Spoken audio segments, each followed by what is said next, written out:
Morning po sa bawat isa. Merry Christmas po in advance. Sige po. Paskong-Pasko na po yung ambience no, nung nag-December. So last week po, nasimulan na ni Pastor Ercel. So more or less, alam na po natin bakit tayo nagdiriwang ng Kapaskuhan, di ba? Nung bata kami kasi excited kami lagi pag magpapasko, laging bibili na kami ng mga bagong damit, di ba? Tapos excited ka, magkakaroon ka ng mga laruan, ganyan, or mga regalo. But then, nitong panahon natin ngayon, we thank God kasi nalaman natin kung ano yung reason kung bakit nga po merong panahon na to. And sabi nga po dun sa message last week, Jesus is the reason for this season, di ba po? So, since marami rin po tayong bago dito ngayong umaga, may naringgan kasi ako bakit daw ba ang Bible napakakapal? Sabi niyang ganun. Kailangan daw ba talagang basahin tong buong Biblia na to? Nandito ba sa buong Biblia na to si Jesus? Sabing ganun. So, nais ko po na talakayin natin ngayong umaga nito. Ito po yung inimpress sa akin ng Lord is, ano po yung kaugnayan ng Pasko sa lumang tipan? Yun po bang Christmas nung nasa, New Testament? Okay, so yan po yung atin pong pag-uusapan ngayon. So today, it's more on teaching po tayo. Magtuturuan po tayo ngayon. It's not, hindi masyadong preaching, but more on teaching. Let us pray po. Panginoon, maraming salamat po sa umagang ito.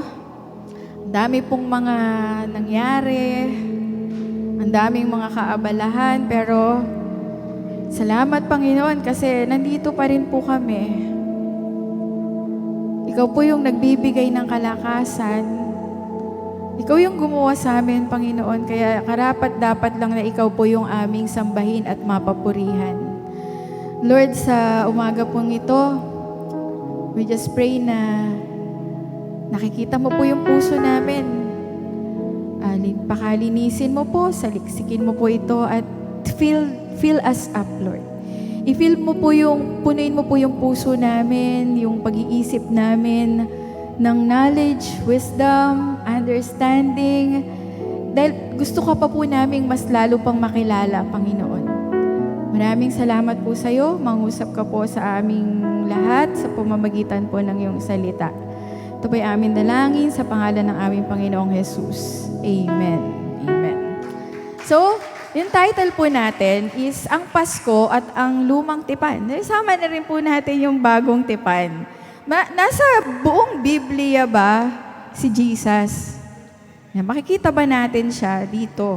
Or dito lang sa gospel na tinatawag, Matthew, Mark, Luke, John? Nandun lang ba siya? Okay. Pero, tingnan po muna natin, review na lang po ito kasi halos nasabi na po ni Pastor Ercel tong iba Ano po ba ang Christmas o Pasko? Habi, it is a holiday to celebrate the birth of Jesus Christ, who is the Son of God. Tama naman, talaga holiday. Wala tayong pasok Yan nga yung mga hinihintay ng mga estudyante, pati po kami. Kasi pag wala pong pasok yung mga estudyante, wala rin kami pasok. Walang eskwelahan So, ito raw po ay holiday na nagse-celebrate sa kapanganakan ng Panginoong Jesus, na syempre alam natin na siya yung Son of God. Ngayon, saan po ba nanggaling yung salitang Christmas? So ito raw po ay pinaikli na Christ Mass. Himayin natin, ano ba tong Christ? Ano ba tong Mass? Ito raw pong Christ is from the English word na Christes Masse. Parang ganun kaya yung pagkakabasa noon. Tinawag po to, nabuo po ito, noon lang pong 1038. So hindi talaga siya nakalagay. Wala sa Bible nitong Christmas na salita, di ba po? Pero, ito pong Christes dito, galing po sa Greek word na Christos or Christ. Okay? So, Greek po yung Christ, maririnig natin, Jesus Christ. Yung Christ po is Christos. Greek po yun, from the Greek word. Then sa Hebrew, ito naman po yung Messiah. So, pag po narinig natin yung Kristo, yun din po yung Messiah. The same po ibig sabihin niya. Sa Griego, ito po ay Kristo. Sa Hebreo, ito po ay Messiah. Na ang ibig sabihin po, anointed, pinahiran. Ito rin po ay sinabi na Redeemer or tagapagligtas. Then, yun naman daw pong Mass is from Masse.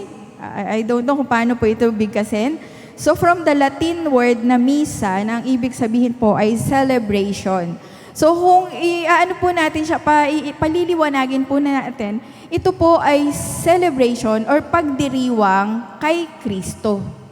Okay? Or doon sa tagapagligtas, kay Jesus na ating Panginoon.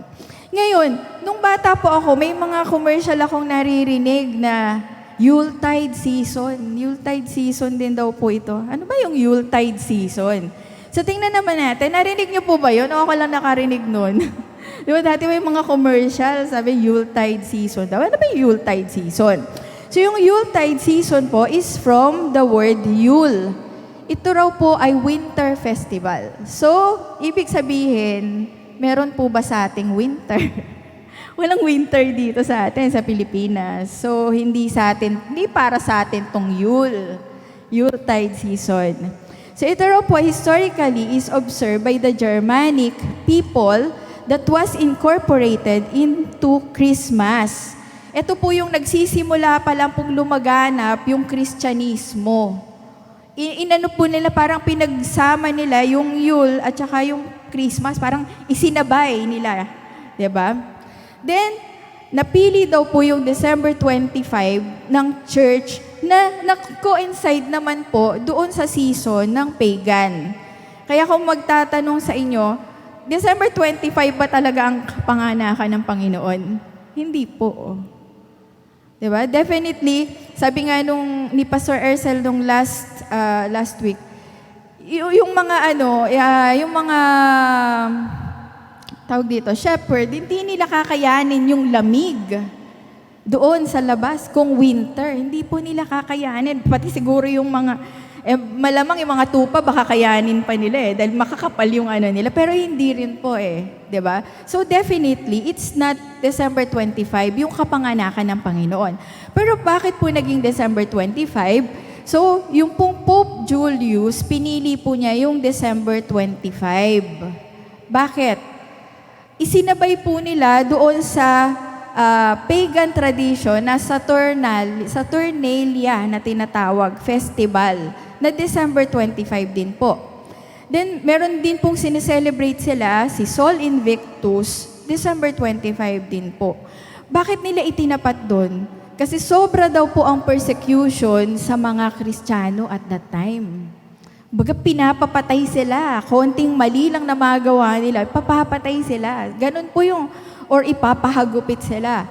Ganun po yung mga Kristiyano at that time. So, ang ginawa po nila is sinabay ni Pope Julius I or siguro nagkataon, yun pong sa December 25 na lang, nasabay po doon sa pagan origin na Saturnalia. So, okay, ang question po natin, December 25 ba talaga? Hindi po. Okay, ito po yung kung bakit po siya naging December 25. Then, may mga ilan po tayong mga Roman traditions. Ano po ba yung mga ginagawa po natin, mga palamuti? It's more of a pagan origin din po siya. Pero, nga po, sinabi nga natin, maaaring it's their way of para ma-celebrate natin itong Christmas na hindi tayo nagiging masyadong persecuted or papapatay because of that. So, isa pa po dito, nag-celebrate nga po sila, gumagamit na rin po sila nung mga, ayan, kita po natin. Evergreen daw po itong tawag dito. At meron din po pala tayong ganito dito sa Pilipinas. Alam niyo po ba kung ano yun? Pine tree, ayan. Evergreen daw po yan. Kaya ginagawa po nila, naghahang po sila ng mga metal ornament doon sa tree. Ayan, kaya tulad po nakikita natin yung picture dito, ay yung bata. Naghahang. Each ornament had some kind of association with a god or even the family's patron saint. So alam naman natin na hindi talaga pa rin siya biblical. So it's of pagan origin pa rin, di ba? Pero may nabasa po ako, kasi yun daw po nakikita natin, marami rin pong mga wreath, no? Mga wreath. Alam niyo po yung wreath, yung parang kulay green nga na may mga design din. Binibigay daw po nila yon as good luck, regalo, parang good luck. So tayo kailangan po ba natin ng good luck? Okay, si Jesus po yung ating very good na ibinigay sa atin ng Panginoon. And isa pong nakita ko na naglagay ng magandang symbolism is si Martin Luther. Ano po yung naging ni Martin Luther symbol niya? Kandila. Bakit? Kasi si Jesus daw yung light of the world. Totoo naman po, 'di ba? Siya yung ilaw ng sanlibutan na 'to. So, napakarami pong pagan origin ng Christmas kung iisa-isahin natin. Pero hindi po tayo dyan magpo-focus ngayong araw na to. Tingnan po natin yung Deuteronomy 8:21 to 22. Kasi ang dami pong mga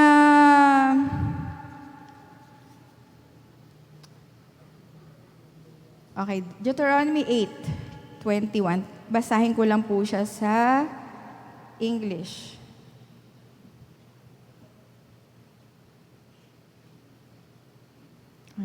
Sa Tagalog na lang po. Upang matiyak ninyo kung ang sinabi ng propeta ay galing kay Yahweh o hindi, ito ang palatandaan. Kapag hindi nangyari o nagkatotoo ang sinabi niya, iyon ay hindi mula kay Yahweh. Ang mensahe niya ay gawa-gawa lamang niya, huwag ninyo siyang katakutan. Prophecy. Ano ba itong prophecy? Hula. Ngayon marami rin mga manghuhula or marami rin nagpa-prophesy kahit sabi nila nasa mga Christian denomination. Pero sabing ito raw po, ito yung test natin para malaman natin kung totoo ba yung inihula. 'Di ba? Kapag hindi nangyari o hindi nagkatotoo, ibig sabihin hindi po totoo yung hula na to. Hindi po mula kay Yahweh. Gawa-gawa lang ng tao. Baka naano lang nung tao na to, parang feeling niya na-inspire siya, pero sa sarili lang pala niya to. Okay. So, meron lang po ako, ang Biblia po na to, napakarami pong hula dito tungkol sa Panginoong Jesus. Mula po nung bago siya ipanganak, hanggang yun pong pinagbili siya ng 30 pieces of gold, na mga natupad na po. Ang dami-dami po dito mga natupad na prophecies. And marami pa pong mga hula na matutupad pa. Pero ngayon po, mag-stick muna po tayo dito sa kapanganakan ng ating Panginoon. Ano po ba yung mga hula na natupad na? But before that, meron po tayong aware naman po tayo, ano po yung sukatan ng taon? BC stands for before Christ. Then AD, ano po ibig sabihin ng AD? Anno Domini, which means the year of the Lord. Okay. So, meron daw pong isang, ang pangalan po nitong pari na to is Exiguus. Sabing ganon. Na ipinangalan talaga niya yung yung mga taon na to para laging naaalala ang Panginoon before Christ, di ba? BC, Anno Domini. Pero ngayon po, sa panahon na to, pinapalitan po ito. Ano po? Ginagawa na po itong BC. Ano ibig sabihin nilang BCE nila? Before Common Era. Then, Common Era or CE. Tinanggal na nila si Kristo para daw po fair sa lahat ng religion. Wow. Talaga. Okay. So, pinopropose pa lang nila. Pero nakikita pa rin naman po natin na BC at AD pa rin po yung ginaganap. So, pumili lang po tayo ng 5 prophecy na natupad na. Una po. Okay, tingnan natin. A promised Savior. Ito po palang Savior na to ay pinangako dito pa po sa kauna-unahan na libro sa Genesis. Okay, kung may Bible po kayo, makibukas po kayo sa Genesis 3 verse 15. Sabi po dito, kayo ng babae aking pag-aawayin, binhimo't binhi niya'y lagi kong paglalabanin. Ang binhi niya ang dudurog sa iyong ulo. So, yung Genesis po na to, ito, yung umpisa po ng Biblia, Genesis 3. Naganap po ito 1,500 years bago pa po ipanganak si Jesus Christ. Ito pong hula na to dito.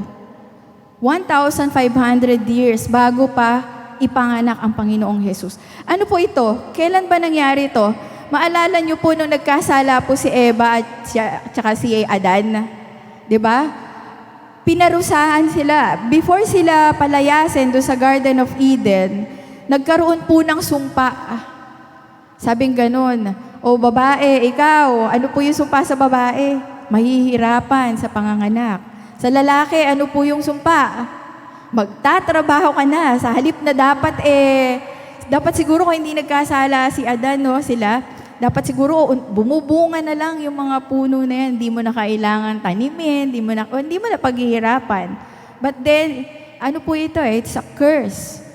Pero, hindi lang po yung curse. May pangako din po ang Diyos. Kasi pinalaya sila sa Garden of Eden, di ba? And sabi, magkakaroon na ng kamatayan. Pero, pinangako niya na ang binhi niya ang dudurog sa iyong ulo. Dinaya kasi nung babae, nung diablo ang babae, di ba po? Tama po ba? Yung ahas, dinaya niya yung babae. So sabi, paglalabanin ko kayo, ang binhi niya, sino yung niya? Yung po yung babae. Ang binhi niya ang dudurog sa iyong ulo. So ibig sabihin, tao. Pwede naman sana sinabi na ang binhi ng dinosaur ang dudurog sa iyong ulo, ahas. O kaya naman siguro, pwedeng ang binhi ng elephant, pero hindi ang binhi niya, tao. Kasi tao yung dinaya niya. Ang binhi niya ang dudurog sa iyong ulo. Then Galatians, sa Galatia, nasaan na si Galatia? Nandito na po siya. Andito na si Galatia. Kung si Genesis, nandito po sa portion na to, ang Galatia, nandito na po. Sabi po dito, ngunit nang sumapit ang tamang panahon, isinugo ng Diyos ang kanyang anak na isinilang ng isang babae. So, natupad po ba? At namuhay sa ilalim ng kautusan upang palayain ang mga nasa ilalim ng kautusan. Sa gayon, tayo'y maituturing na mga anak ng Diyos. Kung dahil po sa panunukso nung ahas, napatukso naman sila Adan at Eva, nagkaroon po ng kamatayan. Dahil naman po doon sa pangalawang Adan, di ba? Magkakaroon tayo ng buhay na walang hanggan. Sino po yung ikalawang Adan? Ang atin pong Panginoong Jesus. Okay? So, may curse, pero meron pong pangako. A promised Savior. Okay, pangalawa po. Isaiah. Asan ba yung Isaiah na yan? Halos nasa kalagitnaan naman po siya ng Biblia pag tinignan po natin. Ito na po yung Isaiah. Ipinangako naman po ni Propeta Isaiah sa Isaiah 7:14, dahil dito, si Yahweh mismo ang magbibigay sa inyo ng palatandaan. Maglilihi ang isang dalaga at magsisilang ng isang sanggol na lalaki at tatawagin sa pangalang Emmanuel or God with us.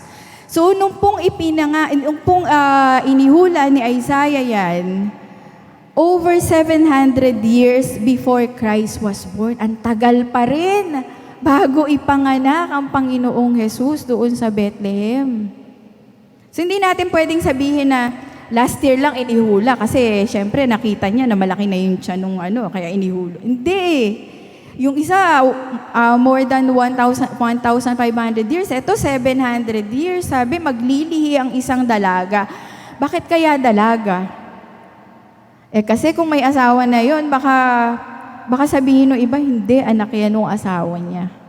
Dalaga po yung maglilihi. Sabi sa Lucas 1:35, andito na rin po yung Lucas. Ito po, yung Lucas. The difference between the two. At sumagot ang anghel at sinabi sa kanya, bababa sa iyo ang Espiritu Santo at lililiman ka ng kapangyarihan ng kataas-taasan. Kaya naman ang banal na bagay na ipanganganak ay tatawaging anak ng Diyos. Dalaga po siya. It is only the power of the Holy Spirit, kaya po lumaki yung tiyan ni Virgin Mary. Di ba po? So, si Virgin Mary po pala or si Mama Mary is blessed by the Lord. Siya po ay pinagpala ng Diyos. Kaya dapat din po natin siyang igalang. Okay? Igalang po igalang. Okay? Tingnan po natin dito. Dalaga. Before, naririnig ko na tong pangalang Emmanuel. Nung pong bata ako, sabi, ang ipapangalan daw Emmanuel. Di naman natuloy. Diba? Napansin niyo rin po ba yan? Ako dati kasi, nung bata ako, sabi, pinangako, Emmanuel daw. Bakit hindi naman Emmanuel yung pinangalan sa kanya? Ba't ang pinangalan sa kanya, Jesus? Parang hindi ba nagkatotoo yung salita ng Diyos dito? Okay, makibukas po kayo sa akin sa John 1:14. Kung may Bible po kayo, makibukas po kayo sa John 1:14. Sabi po dito, "And the Word became flesh and dwelt among us. And He beheld His glory, the glory as of the only begotten of the Father, full of grace and truth." Natupad po ba yung Emmanuel? Ang ibig sabihin po ng Emmanuel, God with us. Yung Diyos na sabi sa Old Testament, hindi natin pwedeng makita ng mukhaan kasi mamamatay tayo. Nag-incarnate po dito sa lupa.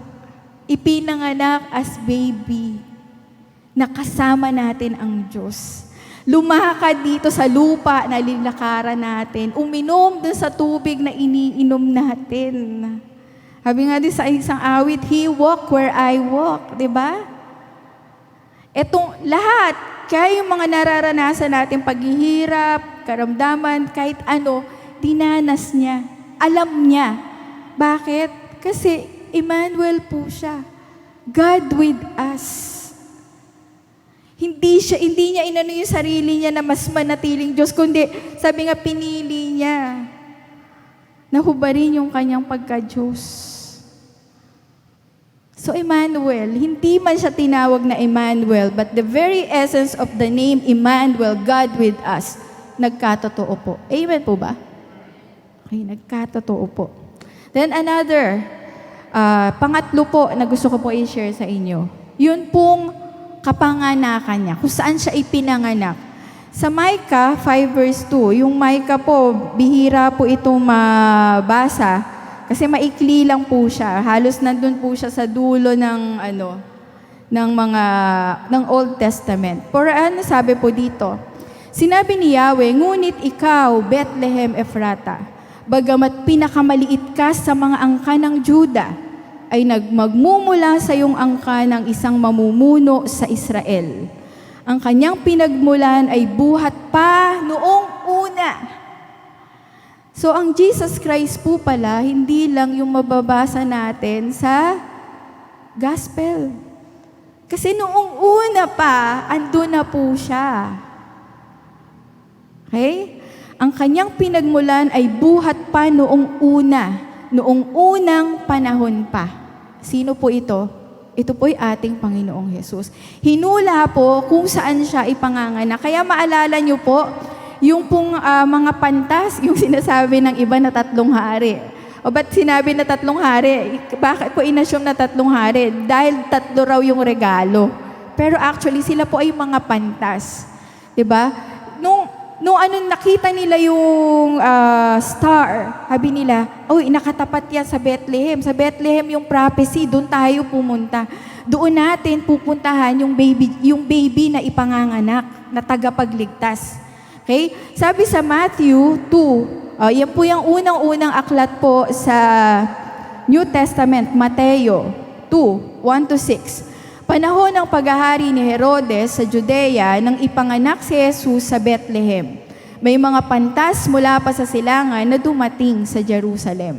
Okay? Nagkatotoo po ba? Nagkatotoo po. Ilang daang taon din po from Micah, sabi parang nasa mga 600 or 700 years din po bago ipanganak ang Panginoon. Pero sa Mateo, naganap nga sa Matthew, sa Bethlehem po ipinanganak ang ating Panginoon. Nakakasunod po ba tayo? Amen. Next, ano po yung binigay na pangalan sa Panginoon? Sa Isaiah, balik po tayo kay Isaiah 12 verse 2. Tunay na ang Diyos ang aking kaligtasan. Sa Kanya ako magtitiwala at hindi ako matatakot sapagkat ang Panginoong Yahweh ang aking kapangyarihan at kalakasan. Siya ang aking tagapagligtas. Tagapagligtas. Ano po yung tagapagligtas? Ano po yung pangalan na yun? Jesus. Okay. Ano po ba ibig sabihin nun, Jesus? May nakakaalam po ba? Savior. Okay. Sa Aramaic Hebrew, tinawag po itong Yeshua. Ang ibig sabihin po nito ay deliverer or tagapagligtas. So ito po si Yeshua. At alam nyo rin po ba na meron pong pangalan ngayong panahon na to the same as Jesus. Madalas po natin naririnig, ang dami pong nagbibigay ng pangalan na yon. Ano po? Pakinggan nyo, Yeshua. Ano yung sounds like? Joshua. So, yun daw pong Joshua and Jesus, it's the same daw po ibig sabihin. Okay? So, it means tagapagligtas. Tunay na ang aking Diyos ang aking kaligtasan. When we say Jesus, siya yung tagapagligtas natin. Hindi lang siya basta yung nakikita natin na nakasabit. Siya yung tagapagligtas natin. Okay? Siya ang aking tagapagligtas. Matthew 12, natupad po ito. Sabi, magsisilang siya ng isang batang lalaki at Jesus ang ipapangalan mo sa sanggol, sapagkat ililigtas niya ang kanyang bayan sa kanilang mga kasalanan. Ililigtas. May nanonood po ba dito nung pulang araw? Ay, wala, kami lang nanonood. Andun po yung anak ni Sister Marlene, andun po si Sanya.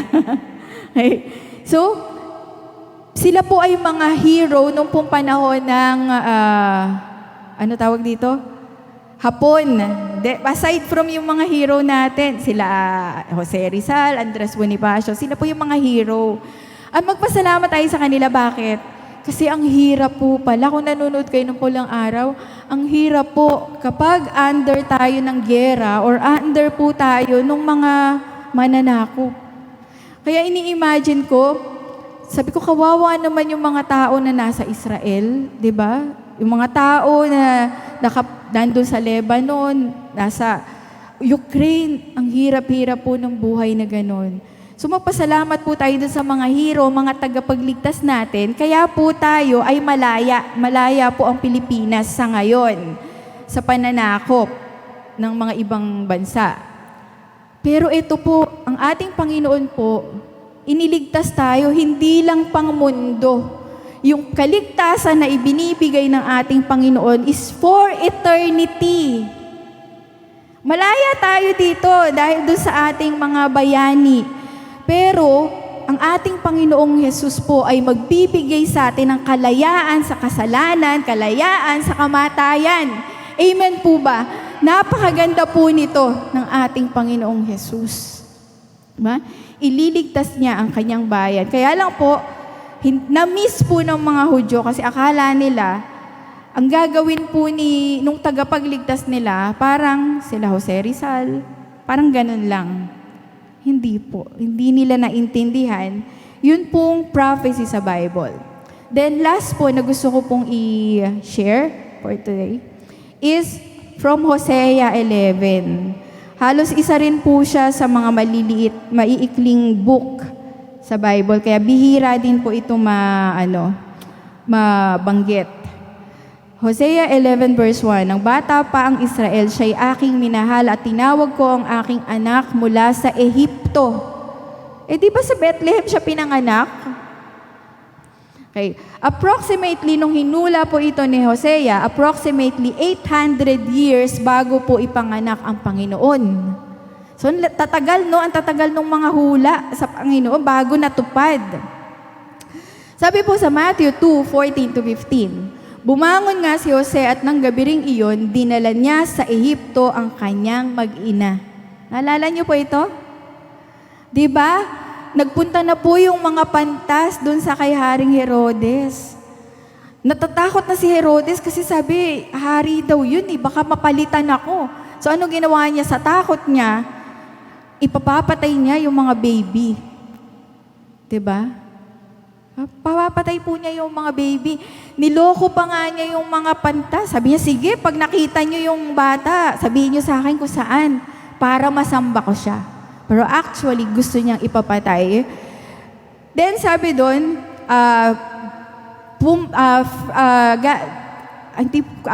from angel po yata, to nagsabi kay Joseph na bumangon ka. Then nung gabi rin po na yon, dinala niya sa Ehipto yung kanyang mag-ina.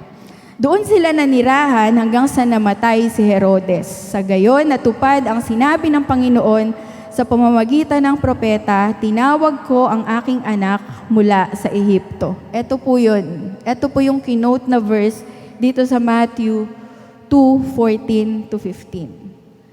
So ano po, natupad po ba yung hula sa kapanganakan sa Panginoon? Ang linaw-linaw po. Ang tagal, hindi lang po 2 taon, 10 taon, 15 years. 1,500 years before, 800 years before pa ipanganak ang Panginoong Jesus. Pero lahat, nagtugma-tugma po sa pangalan ng Panginoon. So kung babalikan po natin yung verse natin kanina sa Deuteronomy 8:21-22, sabi po dito, upang matiyak ninyo kung ang sinabi ng propeta ay galing kay Yahweh o hindi, ito ang palatandaan. Kapag hindi nangyari o nagkatotoo ang sinabi niya, iyon ay hindi mula kay Yahweh. Ang mensahe niya ay gawa-gawa lamang. Gawa-gawa lamang po ba ni Isaias, ni Moises, ni Mikas, yung mga inihula nila? Hindi po nila nakita si Jesus at all. Pero, I'm sure, yung puso nila, they are celebrating. Kasi ipadadala, isisilang ang tagapagligtas. Amen po ba? So kahit hindi nila nakita itong bata na to, tayo ang sineselebrate natin yung ipinanganak 2,000 years ago. Diba? Hindi rin natin nakita We're celebrating Christmas, celebrate natin yung kapanganakan ng Panginoon. Pero sila po, hindi pa man nila nakikita, hindi pa man dumarating si Jesus, I'm sure they are celebrating kasi yung tagapagligtas ay isusugo, ipadadala ng Panginoon sa atin. Palakpakan nga po natin ang Panginoon. And lastly, totoo ba si Jesus? Ito po ay makikita natin sa Wikipedia. Nakasulat po dito, Jesus 6-4 BC to AD 30 or 33. Kasi 33 years old po siya nung namatay, di ba po? Also referred to as Jesus Christ, Jesus of Nazareth, and many other names, titles, was the first century Jewish preacher and religious leader. Virtually all modern scholars of antiquity agree that Jesus existed historically. Hindi lang po siya makikita sa Biblia, pati sa mga history, makikita po natin ang Panginoon. So yung incarnation ng Panginoong Jesus, naganap po? Naganap. Totoo po ito. At ang kaligtasan po na ini-offer niya para sa lahat sa atin, totoo rin po. Okay? So, pasalamatan po natin ang Panginoon. Siya po yung tagapagligtas natin. Wala pong anuman, wala pong sino man, walang iba pa man, kundi ang Panginoong Jesus na sineselebrate po natin tuwing araw ng Pasko. Naranasan na po ba natin sa buhay natin ang Panginoon? Itong tagapagligtas natin? Napasalamatan na po ba natin siya sa pagliligtas niya sa atin? Sige po, tayo po ay yumukat manalangin. Panginoon, maraming salamat po. Salamat kasi ipinaalam mo sa amin yung reason kung bakit nga po merong Kapaskuhan. Ito po yung plano mong kaligtasan para sa bawat isa. Nung nagkaroon ng kamatayan, nung nagkaroon ng curse doon sa Garden of Eden, hindi ka masaya, Panginoon. Kaya ikaw po ay nagbigay ng pangako dahil nais mo po kaming iligtas sa kaparusahan. At ito po ay sa pamamagitan ng aming Panginoong Jesus na aming tagapagligtas. Salamat po, Panginoon, sa kaligtasan na ipinagkakaloob mo sa amin. Kung ikaw lamang po ay aming pananampalatayanan. Salamat po sa iyo, Panginoon. Salamat po at meron kaming kaligtasan sa iyong pangalan, o aming Panginoong Jesus. Purihin ka. At ngayon, Panginoon, magiging tunay po ang kasiyahan ng aming pagdiriwang ng Pasko, sapagkat ikaw na aming tagapagligtas ay amin na pong nakilala, aming nararanasan, Panginoon, sa aming buhay. Salamat po sa iyo. Ito po ang aming dalangin sa pangalan ng aming Panginoong Jesus. Amen. Amen.